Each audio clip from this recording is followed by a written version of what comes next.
Ça y est, les travaux de la 4e édition du New York Forum Africa se sont ouverts ce matin à Ngondié, au nord de Libreville. L'événement qui réunit pendant 72 heures à compter de ce jour plusieurs investisseurs, chefs d'État et anciens venant des 4 coins du monde a été présidé par le président de la République, chef de l'État Ali Bongo Ondimba. Le compte-rendu de cette première journée avec la presse présidentielle. À l'initiative du président de la République, chef de l'État, Ali Bongo Ondimba, la 4e édition du New York Forum Africa a démarré en présence de plusieurs décideurs économiques et politiques, étudiants, membres du gouvernement et chefs d'État.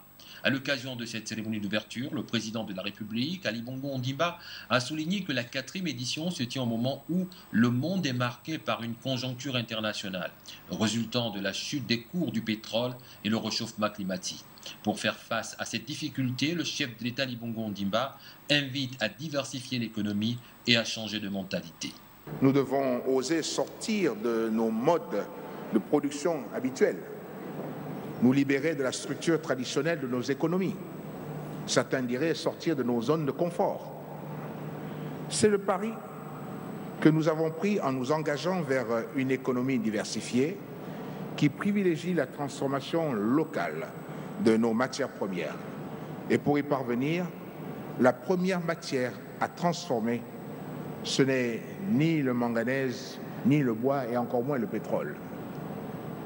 Pour réussir pleinement le pari de la transformation, ce sont nos mentalités, ce sont nos modes de pensée et d'agir qu'il convient d'abord de transformer.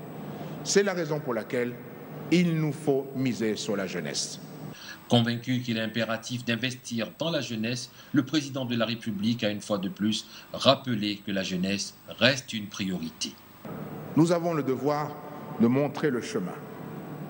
L'investissement dans la jeunesse devient donc la priorité des priorités. Cette 4e édition du New York Forum Africa met également l'accent sur les enjeux liés au changement climatique en préparation de la COP21 prévue en décembre à Paris. J'ai également voulu inscrire cette 4e édition du New York Forum Africa de Libreville sous l'égide des enjeux du changement climatique.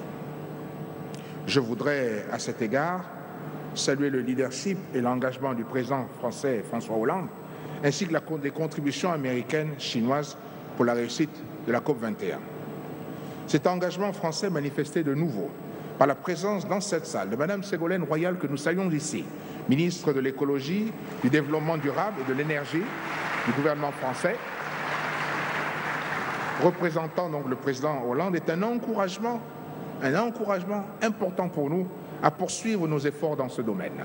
Les participants issus de plus de 70 pays venus pour mieux connaître le continent et les opportunités d'investissement ont 3 jours d'échange d'expériences et de débats sur le dynamisme économique, l'énergie, la création d'emplois, l'agriculture, l'éducation et la jeunesse.